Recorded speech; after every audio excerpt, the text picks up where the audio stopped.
যে ইবাদতে কষ্ট বেশি হয় ইবাদতে সওয়াব বেশি হয় এটা আমরা জানি, এই মনে করেই কষ্ট করছি নাকি? বলিন্না সালাতি ওয়া নুসুকি ওয়া মাহইয়ায়া ওয়া মামাতি লিল্লাহি রাব্বিল আলামিন। হে নবী, আপনি বলেন যে আমার নামাজ পড়া, আমার কুরবানি করা, আমি বেঁচে আছি, আমি মরে যাব, সব আল্লাহর জন্য আমি দিয়ে দিয়েছি। এই শব্দগুলো বলতে যত সহজ মনে হচ্ছে, এটা প্র্যাকটিক্যাল লাইফে সেট করা কি অত সহজ? অনেক মানুষ তো নামাজ পড়ে লোক দেখানোর জন্য, অনেকে নামাজ পড়ে ভয়ে। কি কথা বলে? আজকে আমি এসিল্যান্ড সাহেবের গাড়িতে আসছিলাম, বলছো হুজুর আমার ড্রাইভার এখন 5 ওয়াক্ত নামাজ পড়া আরম্ভ করিস। এটা যদি আল্লাহর জন্য নাও করে, ওনার জন্যও যদি করে, তা আস্তে আস্তে যেন ইন্না সলাতি, আমার নামাজ আল্লাহর জন্য, এই পর্যায়ে আল্লাহ কবুল করে, করবেন ও তাই। একটা লোক চুরিও করতো, নামাজও পড়তো।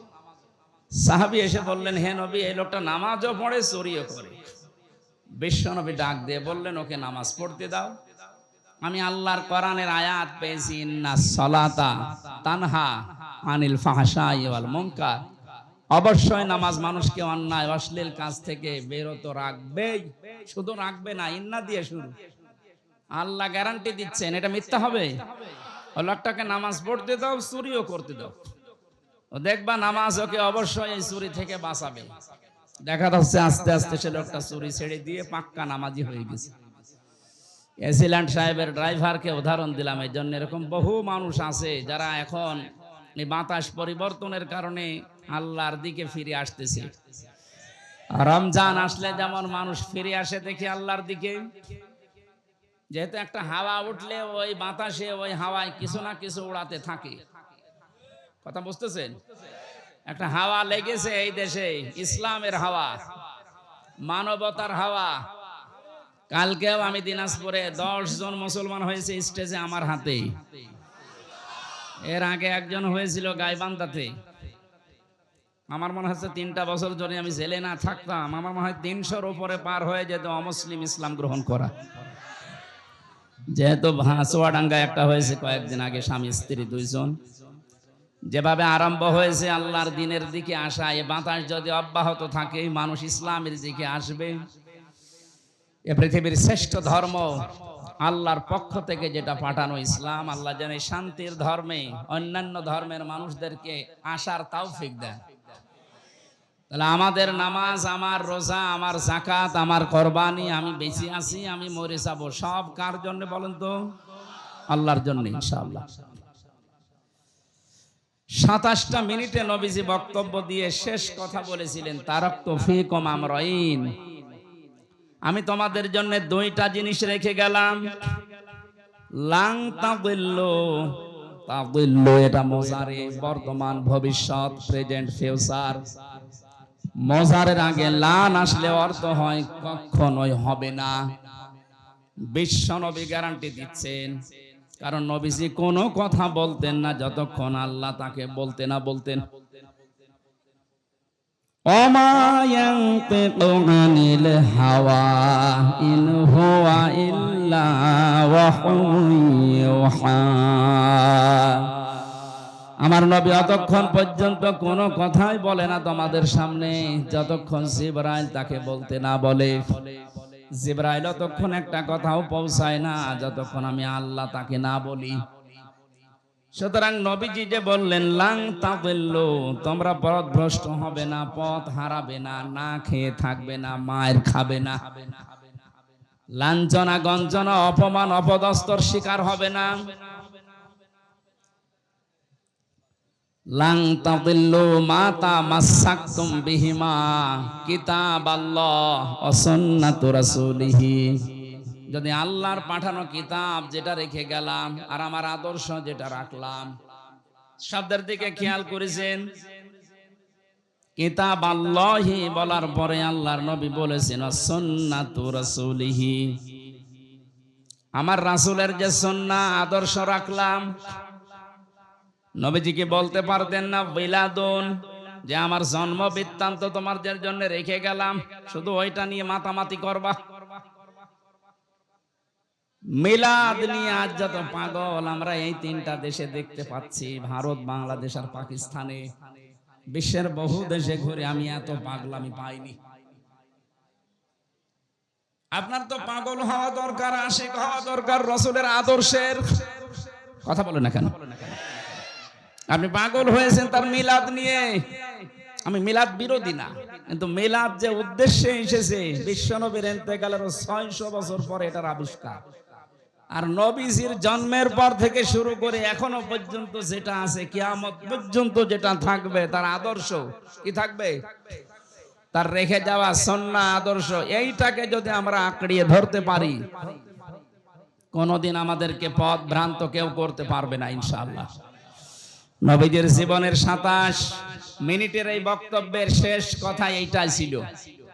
আমরা এই কথাটা যদি সত্যিই মেনে নিতে পারি, আগামীতে আমাদের যে সুদিন আসতেছে, রাসূলের এই আদর্শ দিয়ে আমাদের ব্যক্তি, পরিবার, সমাজ, রাষ্ট্র আমরা সাজাতে পারবো ইনশাআল্লাহ। আমরা কোরআন এবং হাদিস থেকে সিরাতুন নবীকে সামনে নিয়ে কথা বলার চেষ্টা চালাচ্ছি। আমা তাওফীকি ইল্লা বিল্লাহ। সিরাত এবং মিলাদ এই দুইটা শব্দ এক না। মিলাদ শব্দটা বিলাদুন থেকে আবিষ্কৃত, এর বাংলা অর্থ জন্ম। বাংলা কি বলেন বলেন?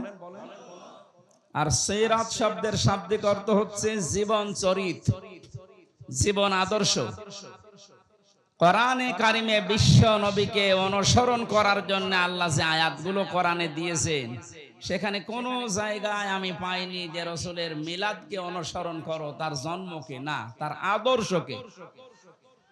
এই যে জেলামির সাহেব যে আয়াতটা পড়েছিলেন, উনি ব্যাখ্যা করতে পারেননি সময় পাওয়ার কারণে, না পাওয়ার কারণে। লাকাদ কানা লাকুম ফি রাসূলিল্লাহি উসওয়াতুন হাসানা লিমান কানা ইয়ারজুল্লাহা ওয়াল ইয়াউমাল আখিরা ওয়া যাকারাল্লাহা কাসীরা। সূরা আহজাবের 21 নম্বর আয়াতে আল্লাহ বলেন, অবশ্যই আমি আল্লাহ তোমাদের জন্য মহত্তম আদর্শ লুকিয়ে রেখেছি রাসূলুল্লাহর জীবনে। নাটোরবাসী এখানে অনেক আলেম বসে আছে, আপনারা না শুনলে আমি ওনাদেরকে শোনাচ্ছি, ভালো করে খেয়াল করেন। এই কথা বলেন, কি সমস্যা? কি কথা বলবেন না? খুব খেয়াল করে শুনুন, খুব খেয়াল করে শোনেন। বাইরে গেলে তো গীবত করবেন যে কি বলে গেল বুঝলাম না। অবশ্যই আমি আল্লাহ তোমাদের জন্য মহত্তম আদর্শ, সর্বোত্তম এই আদর্শ লুকিয়ে রেখেছি মুহাম্মদ ইবনে আব্দুল্লাহর জীবনে। এ কথা এখানে আল্লাহ দেননি, সরাসরি নাম দিয়েছেন।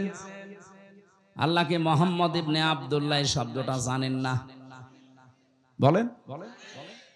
উনি জানার পরও কেন রাসূলুল্লাহ দিলেন? ফি রাসূলিল্লাহি, রাসূলুল্লাহর জীবনে, আল্লাহর রাসূলের জীবনের ভেতরে তোমাদের মহত্তম আদর্শ লুকিয়ে রেখেছি। এখানে একটা পাগলেও জানে মুহাম্মদ ইবনে আব্দুল্লাহ তিনি রাসূলুল্লাহ হয়েছিলেন ঘোষণা অনুযায়ী, কোরআনে বর্ণিত 40 বছর বয়সে। যদিও জন্মের আগে, পৃথিবী তৈরি হওয়ার আগে ওনাকে যখন আল্লাহ বানিয়েছে, ওই সময় থেকে তিনি নবী। কিন্তু ঘোষণাটা আসতে সর্বশেষ যেহেতু, এই জন্য ঘোষণা হয়েছে ওনার 40 বছরে। জন্মের পর থেকে ওনাকে কেউ নবী বলে ডাকতো, রাসূল বলে। 1 থেকে 40 বছর পর্যন্ত ওনাকে মানুষ ডেকেছে না, ডাকে নাই? কি ডাকতো? আল আমিন, আস-সাদিক। এই কথাগুলো ওনাকে পুরো আরব জাহানের মানুষ জানতো, যিনি আল আমিন, আস-সাদিক, বিশ্বাসী, আমানতদার। কিন্তু রাসূলুল্লাহ বা নবী এ কথা কেউ 40 বছরের আগে বলে নাই। এর আগে উনি কি ভালো কাজ দুনিয়ায় করেন নাই? 17 বছর বয়সে তিনি হিলফুল ফজল, শান্তির সংঘ গঠন করে বহু উপকার করেছেন মানুষের। পরিবারে, সমাজে, রাষ্ট্রের বহু ভালো ভালো কাজে আঞ্জাম দিয়েছিলেন। এই কাজগুলো তিনি করেছিলেন মুহাম্মদ ইবনে আব্দুল্লাহ হিসাবে। কিন্তু যখনই রাসূলুল্লাহ হয়ে গেলেন 40 বছর বয়সে, এই মানুষটার কাজও পাল্টিয়ে গেল। মানুষ কিন্তু একই আছে, 17 থেকে 40, এই যে 23 বছর, আর 40 থেকে 63, এইটাও 23 বছর। কথা বলেন না কেন? আগেও 23, পরেও 23। যখন তিনি কাজ করা আরম্ভ করেছিলেন ওই সময় তার বয়স 17। 40 বছর একাধারে বিভিন্ন সংগঠন তৈরি করে চেষ্টা চালিয়েছেন, কিন্তু কাঙ্ক্ষিত মানের শান্তি আনতে পারেন নাই। যদিও সংঘর নাম দিয়েছিলেন হিলফুল ফুজুল, শান্তির সংঘ। শান্তি কায়েম করতে পারেন নাই। তার একটাই শর্ত হচ্ছে তিনি এই 23 বছরে কোরআনে কারিম পান নাই। কোরআন না পেলে এত বড় মহামানব শান্তি 100 ভাগ কায়েম করতে পারেননি। যখনই তিনি 40 বছরে কোরআন পেয়েছেন, বাকি 23 বছর 63, 40 থেকে 63, এই 23 বছরে এমন শান্তি স্থাপন করেছিলেন, ঘোষণায় দিয়ে গিয়েছেন খায়রুল কুরুনি করনি, আমার যুগ শ্রেষ্ঠ যুগ। যেটা থাকলে শান্তি স্থাপন করা যায়, কায়েম করা যায়, তার নাম কোরআন। কথা বুঝতেছেন? কি মনে হচ্ছে আপনার? কোরআন বাদ দিয়ে এত বড় মহামানব, এত বড় চরিত্রের অধিকারী মানুষ, যাকে আপনি কোল কিনারা পাবেন না অনুসরণ করে, আযীম শব্দ আল্লাহ দিয়েছেন তার নামে। ওয়া ইন্নাকা লাআলা খুলুকিন আযীম। হে নবী, আপনি মহান চরিত্রের উপরে প্রতিষ্ঠিত। আমার এই নামটা আমি কোন নবীকে দেইনি। আযীম এটা আপনাকে আমি আল্লাহ দিলাম। আমার কোরআনের জন্য আমি এই নামটা দিয়েছি আযীম। হ্যাঁ, ইব্রাহিম নবীর সন্তান হযরতে ইসমাইলকে আমি ডাক দিয়েছিলাম গোলামিন হালিম, আমার সহনশীল ধৈর্যশীল বান্দা, কিন্তু আমি আযীম দেইনি। সে এত বড় ধৈর্যের পরীক্ষা দেওয়ার পরেও আমি তাকে আযীম বলি নাই, বলেছি হালিম। কি বলেছি? তার আরেক সন্তান ছিল ইসহাক, তাকেও আমি আল্লাহ আযীম বলি নাই, তাকে বলেছিলাম গোলামিন আলিম, আমার জ্ঞানী বান্দা। কিন্তু আপনার চরিত্র এত উপরে, কিয়ামত পর্যন্ত মানুষ শুধু অনুসরণ করে যাবে, কোল কিনারা খুঁজে পাবে না। এই মহামানব, মহান চরিত্রের অধিকারী মানুষ আপনি চিন্তা করে দেখেন, 23টা বছর চেষ্টা চালালেন সংগঠন তৈরি করে, তাও পারেননি।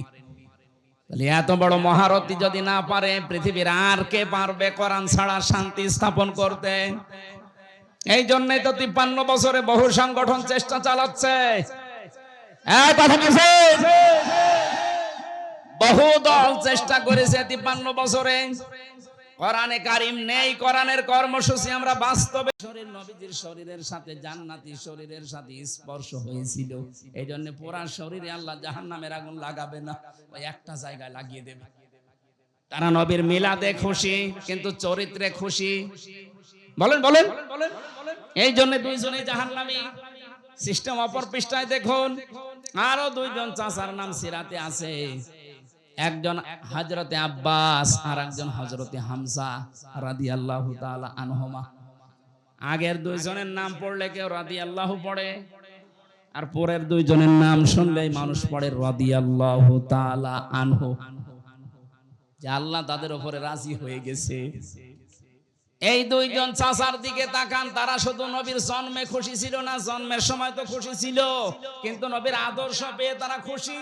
এত বেশি আনন্দ, খুশি হয়েছে নবীর জন্মে, নবীর মিলাদে, নবীর আদর্শ পেয়ে নিজের জীবন দিয়ে নবীর আদর্শ টিকিয়ে রেখেছে। হযরতে হামজা 70 টুকরা হয়েছিল, কিন্তু নবীর আদর্শ ছাড়ে নাই। কথা বলে না কেন?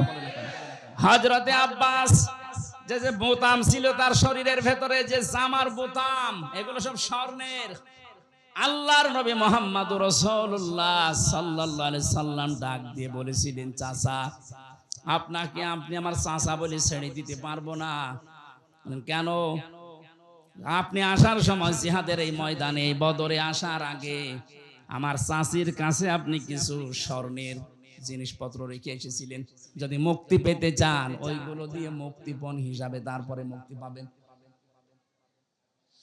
হযরতে আব্বাস ডাক দিয়ে বলে, ভাতিজা মোহাম্মদ, আমি আসার সময় ঘরের ভেতরে তোমার চাচির কাছে স্বর্ণের এই জিনিসগুলো রেখেছি। তোমার চাচি আর আমি ছাড়া কেউ জানে না, তুমি জানলে কি করে?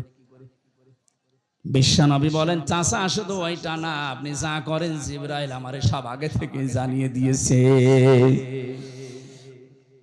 হযরতে আব্বাস বলে, ভাতিজা, এত গোপনের কথা যদি তোমার আল্লাহ তোমাকে জিবরাইল দিয়ে জানিয়ে দেয়, আমি আর গোপনে থাকবো না, তুমি আমাকে এই মুহূর্তে ইসলামে প্রবেশ করাও। হযরতে আব্বাস নবীর আদর্শ মেনে নিয়ে বলেছিলেন, মান সাকাত আমাল ঈমান মান রাদিয়া বিল্লাহি রাব্বা আবে ইসলামি দীনা আবে মুহাম্মাদুর রাসূলুল্লাহ সাল্লাল্লাহু আলাইহি ওয়াসাল্লাম নাবিয়্যা ওয়া রাসূলা, রাহু মুসলিম। হযরতে আব্বাস বলেছিলেন, কেউ যদি ঈমানের স্বাদ পেতে চাও, আল্লাহকে রব, ইসলামকে জীবন ব্যবস্থা, আর মুহাম্মাদুর রাসূলুল্লাহকে কেউ যদি নবী এবং রাসূল এই পৃথিবীতে মেনে নিতে পারো, সেই ঈমানের স্বাদ পাবা। সে শুধু নবীর জন্মে খুশি ছিল না, নবীর আদর্শেও খুশি ছিল। আমি যে চারজন চাচার নাম বললাম, দুইজন চাচা জান্নাতি, দুইজন চাচা জাহান্নামী। পার্থক্য এতটুকুই, দুইজন আদর্শ পেয়ে খুশি, সিরাত পেয়ে, নবীর সিরাত আদর্শ পেয়ে খুশি, আর দুইজন শুধু জন্ম নিয়ে খুশি।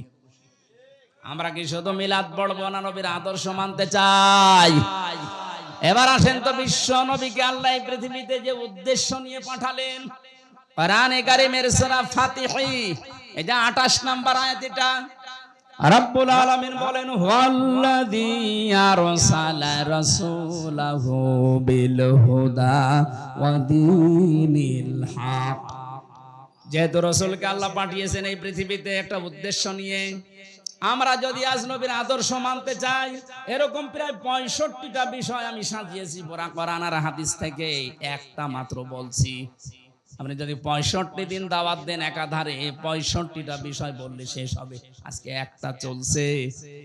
তিনি সেই আল্লাহ যিনি তার রাসূলকে তিনি হক দিয়ে সত্যের বিধান সহ দুনিয়ায় পাঠালেন। একটাই উদ্দেশ্য তার, লিযহিরাহু আলাদ-দীনি কুল্লি। দুনিয়ায় যত ধর্ম আছে, নিয়ম নীতি বানানো আছে, সব মাইনাস করে সবার উপরে আল্লাহর দ্বীনকে তিনি বিজয় করবেন। তাহলে এইটাই রাসূলের কাজ। এটা কার কাজ? এইটাই রাসূলের কাজ ছিল। যত নিয়ম নীতি ধর্ম বানানো আছে দুনিয়ায়, 4500-এর উপর এখন ধর্ম আছে, সব কিছুকে পেছনে ফেলে ইসলামকে তিনি বিজয় করবেন। আলাদ-দীনি কুল্লিহি, যত দিন আছে আপনি মানুষ মেনে চলে, যত দিন, সব দিনকে পেছনে ফেলে দেওয়া লাগবে, ইসলামকে বিজয় করা লাগবে। এইটাই রাসূলের কাজ। আর রাসূলকে যারা মেনে নেয় তার একই কাজ। কথা বলেন। ইসলাম আমরা জানি, ইসলাম আবার দুই প্রকার। কয় প্রকার? বলেন বলেন। এক নম্বরের ইসলাম হচ্ছে প্রাকৃতিক ইসলাম, আর একটা হচ্ছে শারঈ ইসলাম। প্রাকৃতিক ইসলাম যেটা, এটা আমার আল্লাহ নিজে বানিয়েছেন, নিজেই কায়েম করে দিয়েছেন। এই যে সূর্যটা ওঠে, সূর্যটা ডোবে, এটা আমার আল্লাহ বানিয়েছেন, কিয়ামত পর্যন্ত এই নিয়মে চলবে। এটা প্রাকৃতিক। এটা কি? আম গাছে আম ধরে, জাম ধরে না। সমস্যা কি? যা বলবেন পরে। কি বলছে একটা প্রশ্ন করলে বলতে পারবেন না। ইসলাম কয় প্রকার বললাম? একটা প্রাকৃতিক আর একটা শারঈ। প্রাকৃতিকটা তৈরিও করেন আল্লাহ, কায়েম করেন আল্লাহ।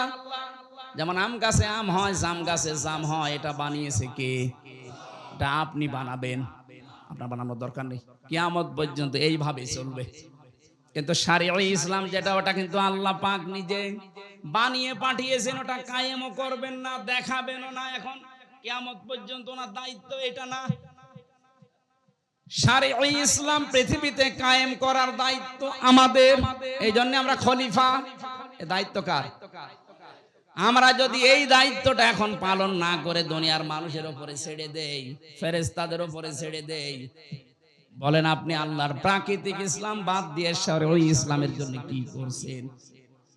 এটা যদি আজ কায়েম করার জন্য চেষ্টা চালায়, এটা অতীতে আল্লাহ কায়েম করে দেয়নি, ভবিষ্যতে দেবে না, এখনো দিচ্ছে না। এটা তো আমি বানালাম। ইন্নাল্লাহা লা ইউগায়্যিরু মা বিকওমিন হাত্তা ইউগায়্যিরু মা বিআনফুসিহিম। আল্লাহ পাক বলেন, যতদিন পর্যন্ত কোন জাতি তার ভাগ্য পরিবর্তন না করবে, আমি আল্লাহর অত দায় পড়ে নাই যে আমি ওর ভাগ্য পরিবর্তন করে দেব না। ওরা নিজেরা পাল্টাবে, তারপর আমি চেষ্টা করব। এক কথা বলেন, আমাদের ভাগ্য পাল্টাতে হবে আমাদেরকেই। শরঈ ইসলাম যেটা এদেশে কায়েম করার দায়িত্ব ফেরেশতার না, কার? বলেন বলেন। মাতা, যে ব্যক্তি মরে গেল, আলাম ইয়াহজু, কিন্তু ইসলাম কায়েম করার জন্য গজওয়া করে নাই, আন্দোলন করে নাই, চেষ্টা করে নাই। আলাম ইউহাদ্দিস বিহি নাফসাহু, মনের ভেতরের আশা আকাঙ্ক্ষাও ছিল না যে দিন কায়েম হোক। মাতা আলা শুবাতিন মিনান নিফাক, নবীজি বলেন যদি মরে যায় তো মুনাফিক হয়ে মরবে। তাহলে আপনার নামাজ দিয়ে, রোজা দিয়ে, হজ দিয়ে, যাকাত দিয়ে, দাড়ি টুপি পাগড়ি দিয়ে আপনি মুনাফিকের মরণ থেকে বাঁচতে পারবেন না যতদিন শরঈ ইসলাম যেটা সব দিনের উপরে ইসলামকে বিজয় করার জন্য কাজ না করবেন। এটা যদি কেউ রাজনীতি মনে করেন, হ্যাঁ এটা রাজনীতি। আকাফা বিল্লাহি শাহিদা, এটার জন্য সাক্ষী হিসাবে যথেষ্ট কে? আপনি কেউ যদি দুনিয়ায় কাজ না করে, আমার আল্লাহ বলেন আমি নিজেই যথেষ্ট। নবীকে আমি এটা পাঠিয়েছি করার জন্য, নবী এটা করবে যত বাধা আসুক। আর নবীর উম্মত যারা দাবি করছে তাদের একই কাজ। আল্লাহ আমাদেরকে সিরাতের এই অনুষ্ঠানে আপনি লিখে দিয়েছেন সিরাতুন নবী সাল্লাল্লাহু আলাইহি ওয়াসাল্লাম মাহফিল।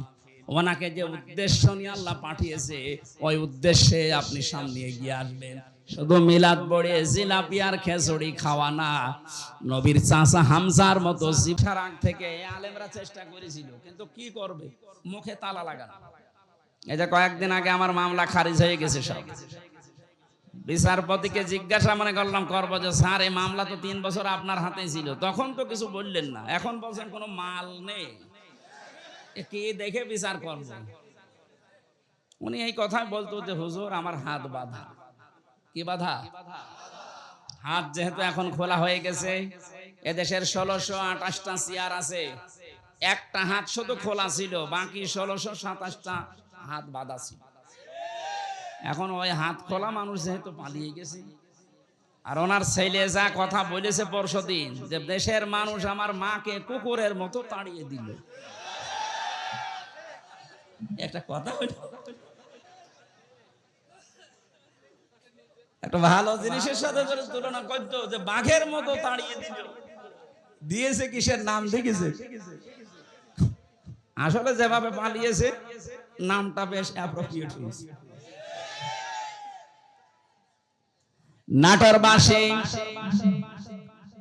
মাজারের বিপক্ষে আমরা না, কিন্তু মাজার নিয়ে কেউ ব্যবসা করতে পারবেন না এই দেশে, কারণ এই দেশের মানুষ এখন জেগে উঠেছে। আপনি তাদের কবরকে এমনিতে ঘিরে রাখবেন, সম্মান দেবেন, জিয়ারত করবেন, দোয়া করবেন, কারণ ওই মানুষটা সবচেয়ে বড় বিপদে আছে। নবীজি বলেন একটা মানুষ যখন কবরে চলে যায়, সমুদ্রের ভেতরে জাহাজ ডুবে গেলে যেমন মানুষ বিপদে থাকে, ওই রকম বিপদে আছে। সে নিজেই বিপদে আছে, আপনি কেন তার কাছে যাচ্ছেন? আর তার জন্য দোয়া করেন আল্লাহ যেন তাকে শান্তি দেয়। গবেষণা করার জন্য আল্লাহর কোরআন, এর বিপরীতে কিছু নেই। যত চিন্তা ভাবনা করবেন কোন শব্দ নিয়ে, দেখবেন না জানা তথ্য আপনাকে আল্লাহ দিচ্ছেন। এখানে যে লাখাজনা মিনহু বিল ইয়ামিন আল্লাহ দিলেন, তাহলে এতদিন পর্যন্ত আমাদের সিলেবাসে আমরা যা দেখেছি একটু খেয়াল করে পড়লে এটা হতো না। আল্লাহ বলেন আমি নিজে আমার ডান হাত দিয়ে ধরতাম। কেন? আল্লাহর বাম হাতেও শক্তি আছে, ডান হাতের নাম দিলেন। আমরা সচরাচর যে উদাহরণ দিলে বুঝি ভালো, আল্লাহ ওই উদাহরণ সেট করেন ওইটা বোঝানোর জন্য। এই যে আমাদের জীবনের সম্পর্ক যেহেতু সময়ের সাথে, এই জন্য জীবন সম্পর্কে কোন তথ্য দেওয়ার জন্য আল্লাহ কিন্তু দিয়েছেন সময়ের কসম, ওয়ালা আসরি ইন্নাল ইনসানা লাফি খুসর। আল্লাহ বলেন সময়ের কসম, কারণ এখানে আল্লাহ মানুষের জীবন সংক্রান্ত বিষয়গুলো আল্লাহ উল্লেখ করছেন। এ পৃথিবীতে সময় আছে বলে আমি আছি, সময় না থাকলে আমার কোনো দাম নেই। হামজাকে কেউ হামজাও বলবে না, বলবে লাশ। তাহলে আমার আসল পুঁজি কি? সময়। বলেন বলেন, আমার আসল পুঁজি কি? এখানে এই জিনিসের কসম দিয়েছেন আল্লাহ, ওয়ালা আসরি, সময়ের কসম। আমরা যেহেতু বুঝি যে কোন জিনিস ধরতে হলে বাম হাতের চাইতে ডান হাত দিয়ে ধরলে শক্ত ভাবে ধরা যায়, মজবুত ভাবে ধরা যায়, এই জন্য আল্লাহ বাম হাতের নামটা দেয়নি, দিয়েছে ডান হাতের নাম। যদিও আল্লাহর দুই হাতে শক্তি, দুই হাতে শক্তি নেই। আমরা বুঝি যে এটা ওইটা আল্লাহ ব্যবহার করলেন, যে আমি আমার ডান হাত দিয়ে নবীজিকে চেপে ধরতাম। আমার ডান হাত দিয়ে ধরলে নরমালে মানুষ ধরে না, ঢিলা ঢালা ধরে না, শক্ত করে মজবুত ভাবে ধরতাম। লা আখাযনা মিনহু বিল-ইয়ামিন সুম্মা লাকাতানা মিনহুল ওয়াতিন, শুধু ধরতাম না, যেটা দিয়ে কথা বলে নবীজি তার এই কণ্ঠ নালী আমি কেটে ফেলে দিতাম। ফামা মিনকুম মিন আহাদিন আনহু হাজিজিন, আরে ব্যাপারে তাকে বাঁচাতে আমাকে কেউ রুখতে পারতো না। কত বড় কঠিন ভয়ঙ্কর তথ্য আল্লাহ দিলেন, যে আমার কোরআনে এমন কোন কথা নবী পর্যন্ত বলে ছাড় পেত না। সেখানে অনেক মানুষ আল্লাহর কোরআনের কথা বুখারী শরীফ বলে চালিয়ে দেয়, তার কিছু হয় না। কথা বলেন না কেন? এই জন্য যারা কোরআন বাদ দিয়ে কথা বলবে, কোরআনে কারিমের তথ্য বাদ দিয়ে যারা এই কথা বলবে, ওদের কথার ভেতরে ভেজাল থাকার সম্ভাবনা নেই। আরো জোরে বলেন, মান ক্বালা বিহি সাদাকা, যারা কোরআন দিয়ে কথা বলে এরা সত্য কথা বলে, কারণ এই কথায় বিশ্বাস করা যায়। কথা বলেন না কেন? কোরআনের বাইরে কোন কথা বললে আমরা বিশ্বাস করি না, কারণ ওর ভেতরে ওর দুর্বিসন্ধি আছে। আল্লাহ যেহেতু কোন পক্ষপাতিত্ব করেন, বলেন বলেন, কোরআনের কথাগুলো যারা শোনার জন্য অ্যাক্টিভ হয়ে বসে আছেন, এবার যে তথ্যটা দেওয়ার জন্য এতক্ষণ পর্যন্ত আমি অগোছলা কথা বললাম, এবার মেন জায়গায় এসেছি। বিশ্ব নবী মুহাম্মদুর রাসূলুল্লাহর সিরাত সুরাত, তার আদর্শকে গ্রহণ করার জন্য আল্লাহ পাক অর্ডার দিয়েছেন 40 থেকে 63। আপনি যদি 1 থেকে 40 বছর পর্যন্ত তাকে অনুসরণ না করেন জাহান্নামে যাবেন। আমি পাইনি, কেউ যদি পেয়ে থাকেন তথ্য আমাকে দেন। কিন্তু 40 থেকে 63, এই 23 বছরে যদি কেউ 1 সেকেন্ড নবীকে না মানে, সে জাহান্নামে যাবে। অনেক শিক্ষিত জ্ঞানী গুণী মানুষ আছেন, এই জন্য এই তথ্যটা আমি বললাম। যারা আজ বলেন আমি নবীওয়ালা কাজ করি, নবীওয়ালা কাজ শুরু হবে আপনার নবী যখন হয়েছিলেন ওই সময় থেকে। অনেকে জন্মের পর থেকেই নবী হয়েছিলেন, এটা কিন্তু অনেকে কাটছাট করে ছড়াবে যে আমির হামজা নবীকে নবী মানে না। আমি কি এটা বোঝাচ্ছি? উনি 1 থেকে 40 বছর পর্যন্ত ঘোষণা হয়নি যে উনি নবী। আরবে কেউ বলতো না, হ্যাঁ ওনাকে মোহাম্মদ ইবনে আব্দুল্লাহ বলতো। সুতরাং 1 থেকে 40 বছর পর্যন্ত ওনার কোনো শত্রু ছিল না, কেউ বাধাও দেয়নি। অথচ ভালো কাজ কিন্তু এই বছরে করেছে। কারো ঘর পড়ে গেলে ঘর বানিয়ে দিত, কারো মেয়ের বিয়ে না হলে টাকা পয়সা কালেকশন করে মেয়ের বিয়ে দিয়ে দিত, ছেলে মেয়ে লেখাপড়া করতে পারে না, টাকা পয়সা তুলে সেখানে সাহায্য করতো। এই কথাগুলো আমরা সিরাতে পড়েছি। কথা বলেন না কেন? তাহলে ভালো ভালো কাজ করতে গিয়ে পুরো আরব জাহানে ওনার কোন শত্রু ছিল? বলেন বলেন। কেউ তেড়ে এসেছে, কেউ দাঁত ভেঙে দিয়েছে। অথচ 40 বছরে যেই দিন নবী হয়েছেন ওই দিনের দিকে তাকান। জীবনে একটু খেয়াল করে পড়তে পারেন না কোন বিষয় পড়লে? আমরা তো গরু ছাগল না যে আন্দাজে পড়বো, আমরা চিন্তা ভাবনা করে পড়বো। নামের আগে মানুষ আমাদেরকে আলেম লিখে দেয়, এমনি দেয়। হেরা গুহায় তিনি 40 বছর বয়সে সেই দিন প্রথম জিবরাইল এসে বলেছেন ইকরা, তিনি বলেছেন মা আনা বিকারি, আমি পড়তে পারি না। 1 বার 2 বার 3 বার বলার পরে যখন বুকে জড়িয়ে বলেছেন ইকরা বিসমি রাব্বিকাল্লাযী খালাক, সঙ্গে সঙ্গে বিশ্ব নবী এবার পড়া আরম্ভ করলেন। শুধু পড়েননি, একাধারে 5 আয়াত পড়েছিলেন। এবার খেয়াল করেন তো কি বলছে, ও নাটোরবাসী, বিশ্ব নবী প্রথম 3 বার পড়লেন না কেন? বললেন আমি পড়বো না, আমি পড়তে জানি না। কেন? চতুর্থবার যখন তিনি পড়া আরম্ভ করলেন, জিবরাইল কিন্তু প্রশ্ন করেছিলেন যে বারবার আপনাকে বললাম আপনি পড়লেন না, এখন হঠাৎ করে 5টা আয়াত একবারে পড়লেন, কারণ কি? নবীজি উল্টা দিয়েছিলেন প্রশ্ন, হে জিবরাইল, তুমি আমাকে তো বলো না যে কি পড়া লাগবে, তুমি খালি ইকরা ইকরা ইকরা বলো, কি পড়বো? যখনই বলেছো বিসমি রব্বিকা, রবের নামে, তখন কিন্তু আমি আর দেরি করি নাই। কারণ আমি যদি পড়তেই চাই আমার রবের নামে পড়বো, কোনো গুরু ঠাকুরের নামে না। এতক্ষণ পর্যন্ত যদি বলতে বিসমি রব্বিকা, রবের নামে পড়েন, আমি তো আরম্ভ করে দিতাম। আমার প্রত্যেকটি পদক্ষেপ যেহেতু আমার উম্মতের জন্য শিক্ষা, কিয়ামত পর্যন্ত আমার উম্মত যারা দুনিয়ায় আসবে তারা যেন রব ছাড়া কারো নামে না পড়ে। নবীর উম্মতেরা 96% মুসলমান এই দেশে আমরা নবীর উম্মত বলে দাবি করছি, অথচ 16 বছরের শিক্ষা ব্যবস্থা কোথায় নামিয়েছে? রবের নামে যে পড়াশোনা গুলো ছিল সেগুলো তুলে দিয়েছে, আরো চেষ্টা চালাচ্ছিল। আল্লাহ দয়া করে যদি আমাদেরকে স্বাধীনতা না দিত, আমার মনে হয় যা অবস্থা শুরু হয়েছিল। কয়েকদিন আগে দেখলাম সুনামগঞ্জে ইসলাম শিক্ষা পড়াচ্ছে একটা হিন্দু স্যার। আপনি চিন্তা করতে পারেন কোথায় শিক্ষা নেমেছে?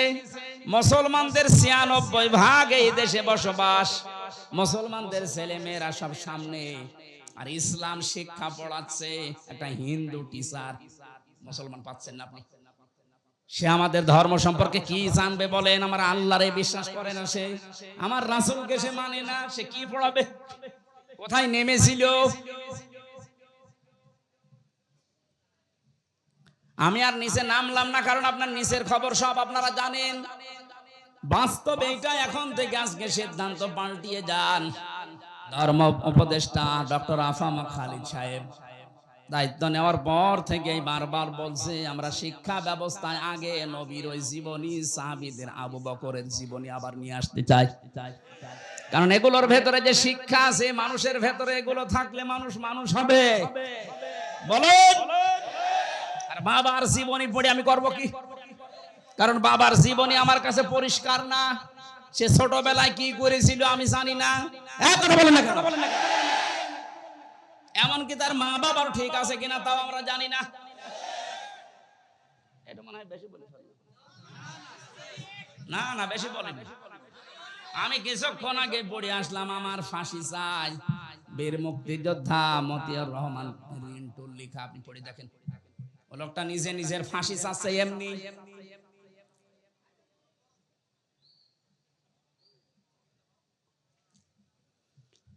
আমি জানি কিছু মানুষের একেবারে জ্বলে যাচ্ছে, কি করব, এই সত্যটা গোপন করব কি করে?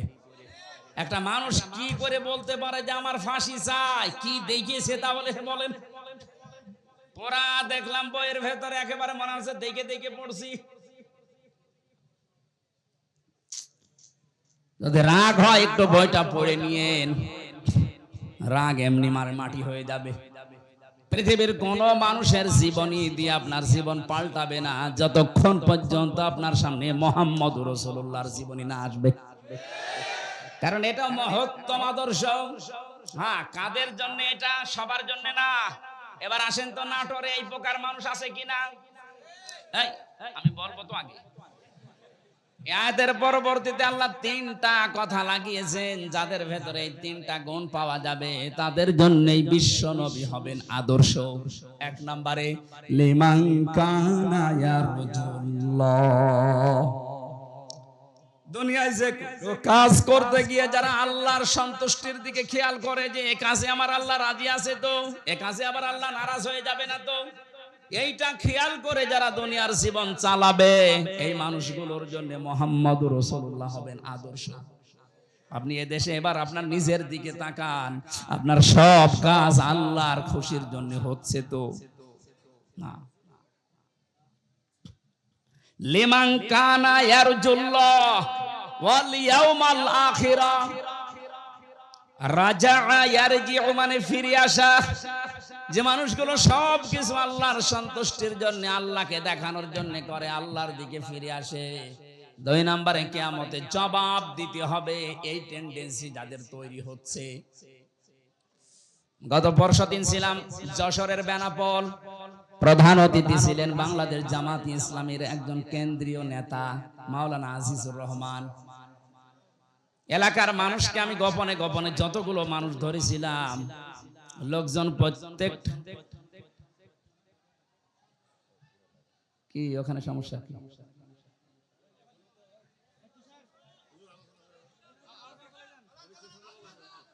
সাপ নাকি সাপ?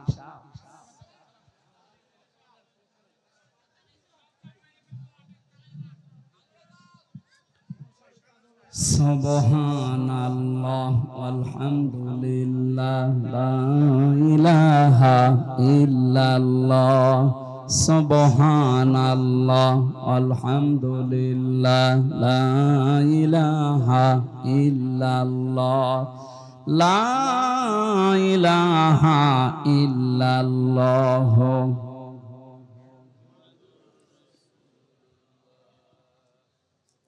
কি দেখা শেষ হয়েছে ওনাদেরকে? ওদের ওই কথা কাটাকাটি চলছে, ওইটা যদি দেখতে ভালো লাগে, মনে চায় যে মাহফিলের পরে 10 মিনিট সময় দেব, দেখে বাড়ি যাবে। কি বলবো? দুইজন দৌড়াচ্ছে আর ওখানে তাকিয়ে আছে আমারে বাদ দিয়ে। আমার মনে হয় এখন যদি পরিমণি যাইতো, ও কাঁচা বেঁধে দৌড়, কিসের হুজুর আমির হামদা, পরে দেখবো, আগে কাজ করি না। ওই যারা কথা কাটাকাটি করছে ওদেরকে একটু থামান ভাই, আমরা আলোচনাটা শেষ করে দেখেন, খুব গুরুত্বপূর্ণ কিছু তথ্য আছে সামনে ইনশাআল্লাহ। বাইরে এসেছে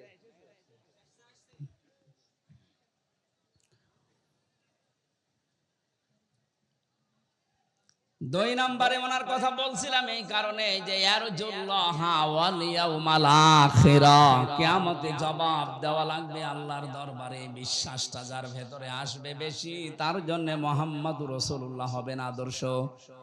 উনি একটা চাকরি করেন কলেজে, যেই কয়দিন ক্লাস নিতে পারে না, শুনলাম এই মানুষটা ওই কয়দিনের বেতন সরকারের খাতায় ফেরত দিয়েছে। জিজ্ঞাসা করলাম কেন এমন করে?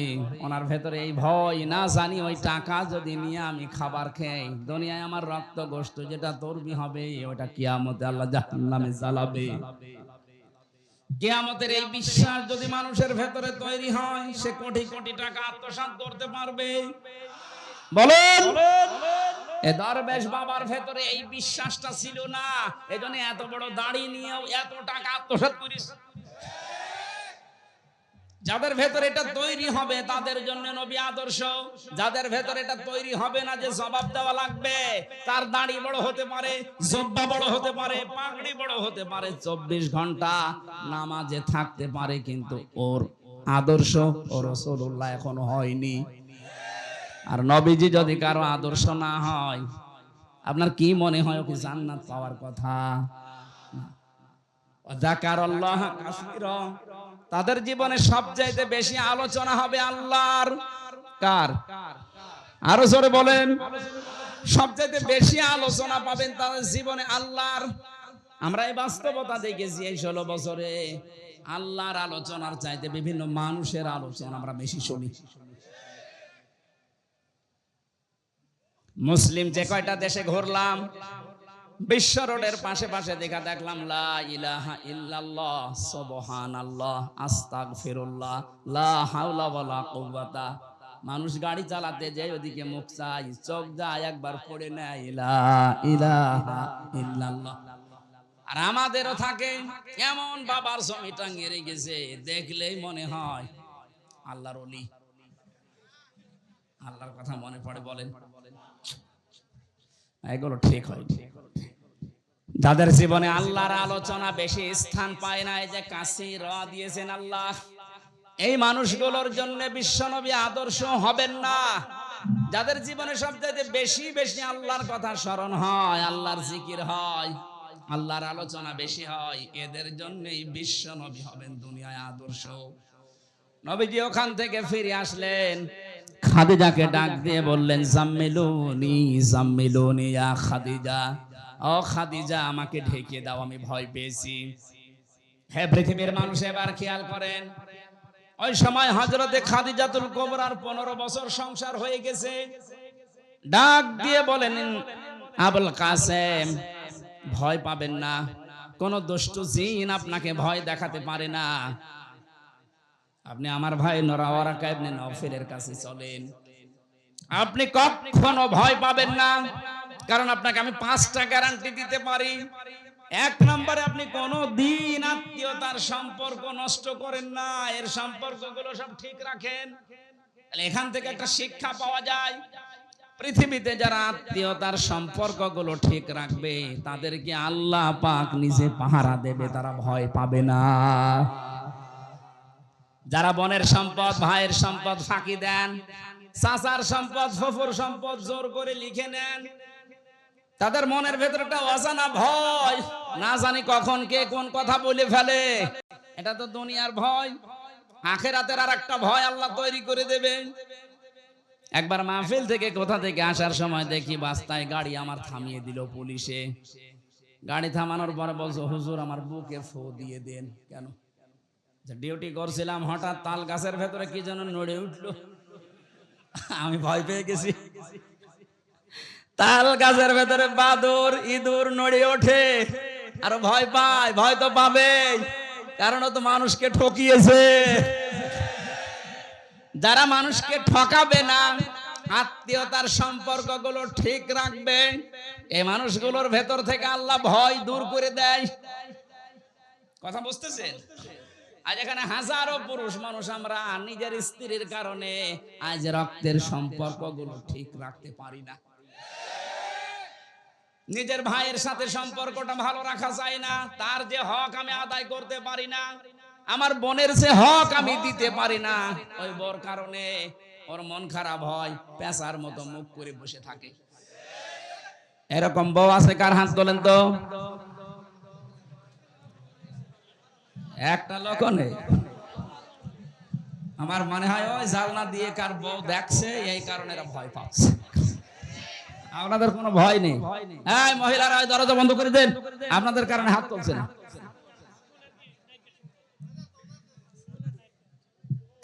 আমি হাসির জন্য বলি না, এটা বাস্তব। নবীজি বলেন, কোন স্ত্রী যদি চায় যে আমার স্বামী বেশি দিন দুনিয়ায় বেঁচে থাক, তার হায়াত বেড়ে যাক, তার সম্পদ বেড়ে যাক, তার সম্মান বেড়ে যাক, সে যেন আত্মীয়তার সম্পর্কগুলো ঠিক রাখার জন্য স্বামীকে তাকিদ দেয়। এরকম বউ দেশে কম না? আমার মনে হয় জরিপে 100 জনের 98 জনই ফেল। কথা বলে না কেন? আসলের স্ত্রী সাক্ষী দিচ্ছে, হ্যাঁ নবী আপনি ভয় পাবেন না, আপনি জীবনে আত্মীয়তার সম্পর্ক তো নষ্ট করেন না। আজ নিজের স্ত্রী, সন্তান, মেয়ে, ছেলে এদেরকে সুখে রাখার জন্য ভাইয়ের জমি ফাঁকি দিলেন, বোনের জমি ফাঁকি দিয়ে মেরে দিলেন। অথচ এই মানুষগুলো যে পাপটা হয়ে গেল, এই পাপের বোঝা ওরা কেউ নেবে না, সব আপনাকেই বহন করা লাগবে। কামাই করছেন ওদের সুখের জন্য, কিন্তু পাপের ভাগ শুধু আপনার নিজের জন্য। এরকম পাগল দুনিয়ায় আমরা আছি। এ পাগলামি আমরা আর করব না। বউ যদি না থাকে, না থাক, আর একটা বিয়ে করব, হ্যাঁ এটা তো আমরা রাজি আছি। তারপর আমার আখিরাত যেন নষ্ট হয়ে না যায়। যে বর কারণে আমার ভাইয়ের সাথে, বোনের সাথে, চাচার সাথে, ফুফুর সাথে হক আদায় করা যায় না, ওই বউ আমার দুনিয়া আখিরাত ধ্বংস করার জন্য এসেছে। একবার আল্লাহর দিকে তাকিয়ে বলেন তো, এরকম বউ আছে কিনা? দেখে তোলেন, হাত তোলেন, আমি একটু দেখে দোয়া করি।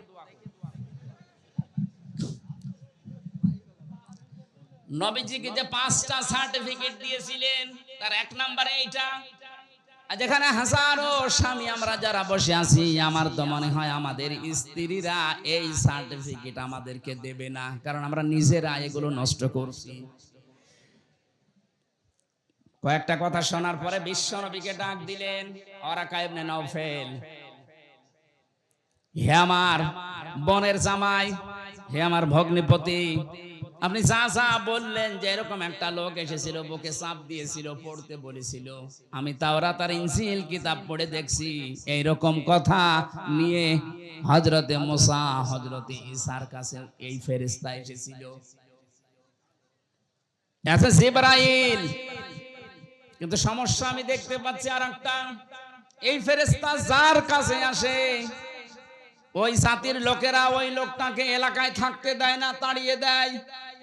আমার তো মনে হচ্ছে যে ফেরেশতা আপনার সাথে দেখা করেছে, কথা বলেছে, ওহী নাযিল করেছে, কিছুদিনের ভেতরে আপনার এলাকার মানুষেরা, বংশের মানুষেরা আপনার শত্রু হয়ে দাঁড়াবে, আপনাকে দেশ থেকে তাড়িয়েও দেবে।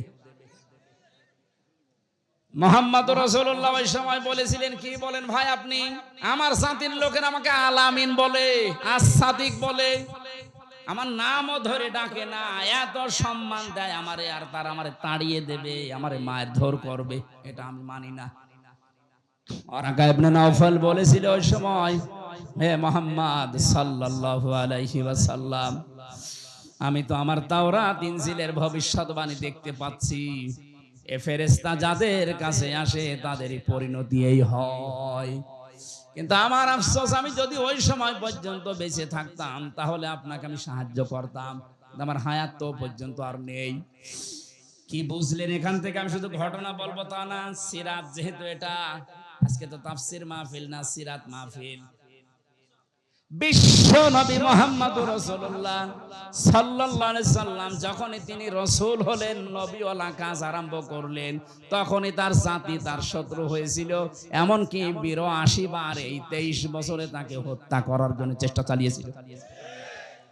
আপনিও যদি নবীওয়ালা কাজ আরম্ভ করেন, হ্যাঁ, মুহাম্মদ ইবনে আব্দুল্লাহর কাজ করলে আপনার কোনো শত্রু থাকবে না, আপনাকে আরো ভালো বলবে, এই কথা বোঝেন, আপনাকে মারহাবা দেবে, স্বাগতম জানাবে, বেতন বাড়িয়ে দেবে। এই মানুষটা যখন মুহাম্মদ ইবনে আব্দুল্লাহ থেকে রাসূলুল্লাহর কাজ আরম্ভ করবে, যখন নবীওয়ালা কাজ শুরু করবে, আসল নবীওয়ালা কাজ যেটা, অবশ্যই তাকে ৮২ বার না হোক ২ বার হলেও হত্যার চেষ্টা হবে। তাকান তামাম দুনিয়ার দিকে, যারাই নবীওয়ালা কাজ আরম্ভ করে তারাই বাতিলের টার্গেট হয়ে যায়। আপনি কি মনে করেন যে ব্যক্তিগত শত্রুতা তাদের সাথে? না, তাদেরও চরিত্র আপনার মতোই ভালো, আপনার চাইতেও ভালো। তাদের এত শত্রু কেন? ঘরে থাকতে পারে না, ২৪ ঘন্টা আতঙ্কে থাকে, একটাই কারণ এই মানুষগুলো নবীওয়ালা কাজ আরম্ভ করেছে। এই জন্য রাসূলুল্লাহর মিলাদ আর সিরাত এক জিনিস না। আজ যারা মিলাদ নিয়ে পাগল, আমি পাগল হতে নিষেধ করছি না, কিন্তু শুধু মিলাদ নিয়ে যদি আপনি আনন্দ করেন, মাস্ট বি আপনি জাহান্নামে যাবেন। এটা আমি বানালাম। নবীজির আপন চাচা আবু তালেব আর আবু লাহাব দুইজনেই কিন্তু নবীর মিলাদে জন্মে খুশি ছিল, এত আনন্দ করেছিল। আবু লাহাব, সুয়াইবিয়া নামক সেই মহিলা এসে বলেছে, আপনার এতিম, আপনার ভাইয়ের ছেলে, মরা ভাই আব্দুল্লাহর ছেলে এতিম, একটা ছেলে জন্ম নিয়েছে, খুব ফুটফুটে দেখতে। বলেছিল, এত বেশি খুশি হয়েছি আমি, তো এই সংবাদটা দেওয়ার কারণে আমি তোকে মুক্ত করে দিলাম, যা। নিজের কেনা দাসী বাদী মুক্ত করে দিয়েছে। আপনি তো এত বড় কাজ করতে পারেন না, আপনি শুধু মিলাদে জিলাপি আর খেচুড়ি খেয়ে আনন্দে আছেন। আর এই লোকটা বিশ্বাস করতো না আল্লাহ একজন আছে, রাসূল উনি বিশ্বাস করতো না, কিন্তু এই কাজটা করেছিল নবীর জন্মে খুশি হয়ে, নিজের বাড়ির কেনা বাদী পর্যন্ত আজাদ করে দিয়েছিল। কিন্তু আল্লাহ এই কাজটা নষ্ট করেননি, মিলাদের এই কাজটা আল্লাহ নষ্ট করেননি। কিয়ামত পর্যন্ত এই আবু লাহাব এই 2টা আঙ্গুল মুখের ভেতর দিয়ে শুধু চষবে, একটা আনন্দ পাবে, সুখ পাবে, শান্তি পাবে। আবু তালেবের কথা জানি, সেও কিন্তু নবীর মিলাদে জন্মে খুশি হয়েছিল।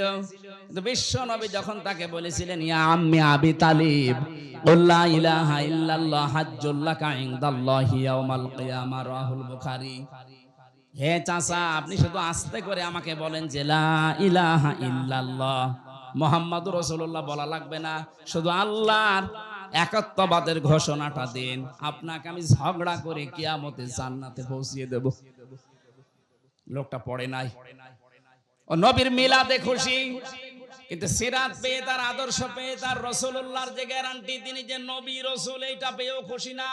ও বলেছিল ভাতিজা তোমাকে ভালোবাসি, কিন্তু তোমার এই নবুয়ত আমি মানতে পারলাম না, কারণ মানলে মানুষ আমাকে কাপুরুষ বলবে, ভীরু বলবে, তুমি আমারে মাফ করে দিও। কি বুঝলেন আপনি এখান থেকে?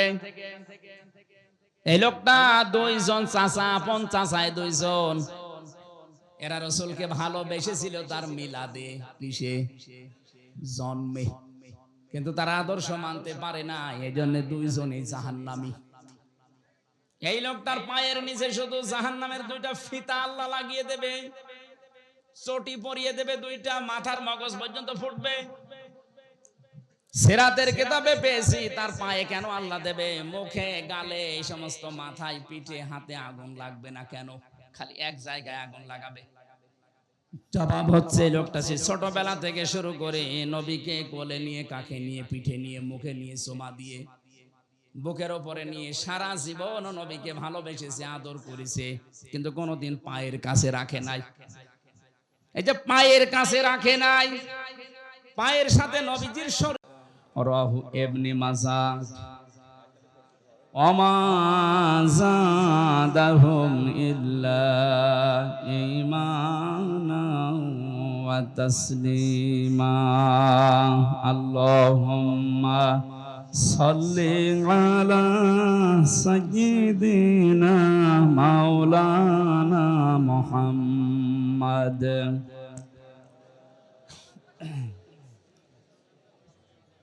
রিভাব আছে না? রিভাব দিয়ে এখানে দাঁড়িয়ে কেন? কোন জায়গায় বসেন না। মাওলানা মুহাম্মদ ওয়ালালি সাইয়্যিদিনা মাওলানা।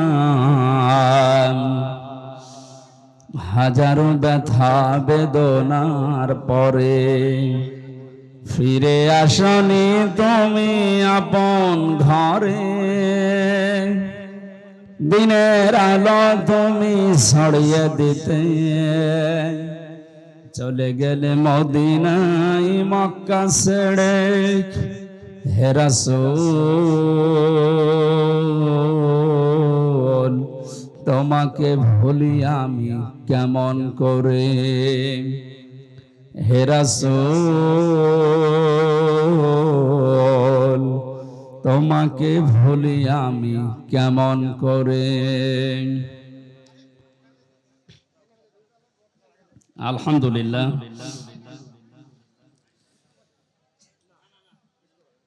রাজাপুর জেলার, নাটোর জেলার বড়াইগ্রাম থানার অন্তর্গত রাজাপুর ও মোলাডলি যুব সমাজের উদ্যোগে এক বিরাট সিরাতুন নবী সাল্লাল্লাহু আলাইহি ওয়াসাল্লাম ওয়াজ মাহফিলের সম্মানিত সভাপতি, মাহফিলের প্রধান অতিথি, বাংলাদেশ জামাত ইসলামী নাটোর জেলা শাখার শ্রদ্ধাভাজন আমির জনাব ডক্টর মীর নুরুল ইসলাম, বিশেষ অতিথি হিসাবে যারা উপস্থিত আছেন,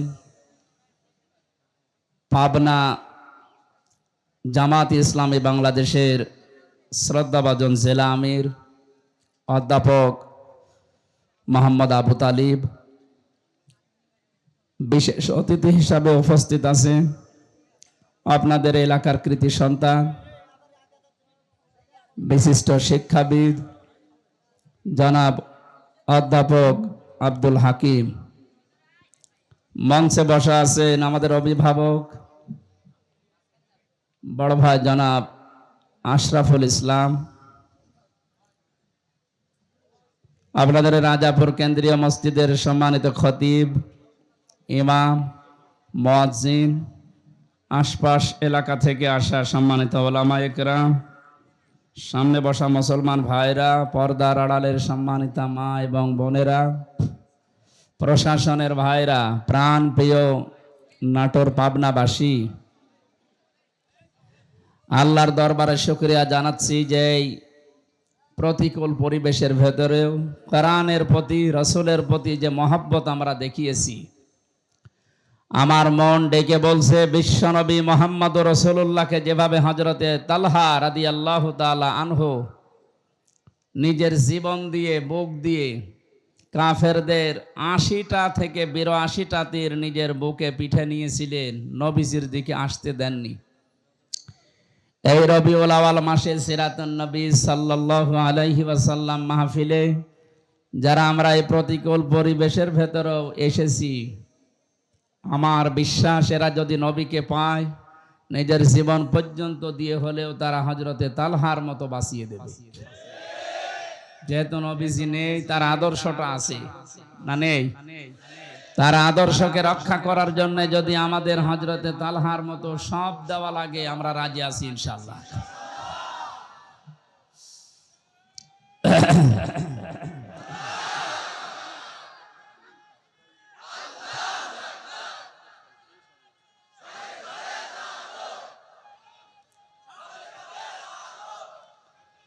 আলহামদুলিল্লাহ ভাই,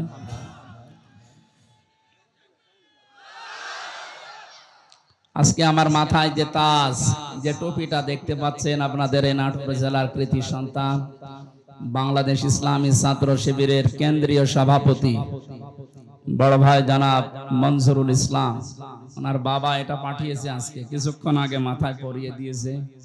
আল্লাহ যেন দুনিয়া আখিরাতে তাকেও সম্মানিত করেন। আমরা কোরআনের আলোচনা শোনার জন্য, রাসূলের জীবনী শোনার জন্য এসেছি। আমরা খুশি হয়ে আগে বলছি আলহামদুলিল্লাহ। বিশ্বনবী যখন শেষ ভাষণ দিয়েছিলেন, তার এই শেষ ভাষণ ছিল মাত্র ২৭ মিনিট। কয় মিনিট বলেন তো? আমরা কথা বলবো না। আমরা দেখতে পাচ্ছি আপনারা এই বৃষ্টির ভেতরে দাঁড়িয়ে আছেন, বসে আছেন, কষ্ট হচ্ছে। যে ইবাদতে কষ্ট বেশি হয়, ইবাদতে সওয়াব বেশি হয়, এটা আমরা জানি। এই মনে করেই কষ্ট করছি নাকি? বলেন না, সলাতি ওয়া নুসুকি ওয়া মাহইয়ায়া ওয়া মামাতি লিল্লাহি রাব্বিল আলামিন। হে নবী, আপনি বলেন না যে আমার নামাজ পড়া, আমার কুরবানি করা, আমি বেঁচে আছি, আমি মরে যাব, সব আল্লাহর জন্য আমি দিয়ে দিয়েছি। এই শব্দগুলো বলতে যত সহজ মনে হচ্ছে, এটা প্র্যাকটিক্যাল লাইফে সেট করা কি অত সহজ?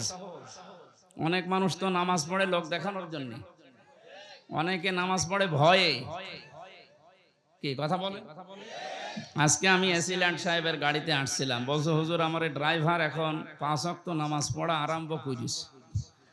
এটা যদি আল্লাহর জন্য নাও করে, ওনার জন্যও যদি করে, তা আস্তে আস্তে যেন ইন্না সলাতি, আমার নামাজ আল্লাহর জন্য, এই পর্যায়ে আল্লাহ কবুল করে, করবেন তাই। একটা লোক চুরিও করতো, নামাজও পড়তো। সাহাবী এসে বললেন, হে নবী, এই লোকটা নামাজও পড়ে, চুরিও করে। বিশ্বনবী ডাক দিয়ে বললেন, ওকে নামাজ পড়তে দাও। আমি আল্লাহর কোরআনের আয়াত পেয়েছি, ইন্না সলাতা তানহা আনিল ফাহশাই ওয়াল মুনকার। অবশ্যই নামাজ মানুষকে অন্যায় অশ্লীল কাজ থেকে বিরত রাখবেই। শুধু রাখবে না, ইন্না দিয়ে শুরু। আল্লাহ গ্যারান্টি দিচ্ছেন, এটা মিথ্যা হবে? ও লোকটাকে নামাজ পড়তে দাও, চুরিও করতে দাও, ও দেখবা নামাজ ওকে অবশ্যই এই চুরি থেকে বাঁচাবে। দেখা যাচ্ছে আস্তে আস্তে সে লোকটা চুরি ছেড়ে দিয়ে পাক্কা নামাজি হয়ে গেছে। এসিল্যান্ড সাহেবের ড্রাইভারকে উদাহরণ দিলাম এই জন্য। এরকম বহু মানুষ আছে যারা এখন এই বাতাস পরিবর্তনের কারণে আল্লাহর দিকে ফিরে আসতেছে। রমজান আসলে যেমন মানুষ ফিরে আসে দেখি আল্লাহর দিকে, যেহেতু একটা হাওয়া উঠলে ওই বাতাসে, ওই হাওয়ায় কিছু না কিছু উড়াতে থাকে। কথা বুঝতেছেন? একটা হাওয়া লেগেছে এই দেশে, ইসলামের হাওয়া, মানবতার হাওয়া। কালকেও আমি দিনাজপুরে 10 জন মুসলমান হয়েছে স্টেজে আমার হাতে। এর আগে একজন হয়েছিল গাইবান্ধাতে। আমার মনে হচ্ছে 3টা বছর যদি আমি জেলে না থাকতাম, আমার মনে হয় 300-র উপরে পার হয়ে যেত অমুসলিম ইসলাম গ্রহণ করা। যেহেতু চুয়াডাঙ্গায় একটা হয়েছে কয়েকদিন আগে, স্বামী স্ত্রী 2 জন। যেভাবে আরম্ভ হয়েছে আল্লাহর দিনের দিকে আসা, এ বাতাস যদি অব্যাহত থাকে, মানুষ ইসলামের দিকে আসবে। এ পৃথিবীর শ্রেষ্ঠ ধর্ম আল্লাহর পক্ষ থেকে যেটা পাঠানো ইসলাম, আল্লাহ যেন শান্তির ধর্মে অন্যান্য ধর্মের মানুষদেরকে আসার তৌফিক দেন। তাহলে আমাদের নামাজ, আমার রোজা, আমার যাকাত, আমার কোরবানি, আমি বেঁচে আছি, আমি মরে যাব, সব কার জন্য বলেন তো?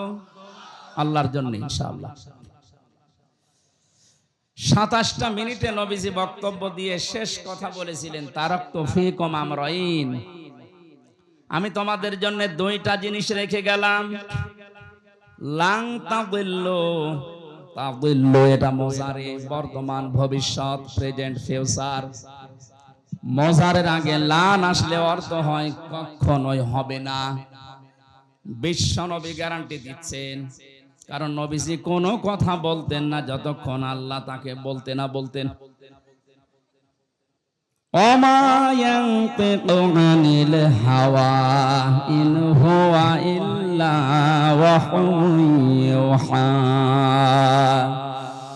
আমার নবী অতক্ষণ পর্যন্ত কোনো কথাই বলে না তোমাদের সামনে যতক্ষণ জিবরাইল তাকে বলতে না বলে। জিবরাইল ততক্ষণ একটা কথাও পৌঁছায় না যতক্ষণ আমি আল্লাহ তাকে না বলি। সুতরাং নবীজি যে বললেন লাং তাদিল্লু, তোমরা পথভ্রষ্ট হবে না, পথ হারাবে না, না খেয়ে থাকবে না, মায়ের খাবে না, লাঞ্ছনা গঞ্জনা অপমান অপদস্থর শিকার হবে না। লাং তাদিল্লু মা তামাসসাকতুম বিহিমা কিতাবাল্লাহ ওয়া সুন্নাতু রাসূলিহি।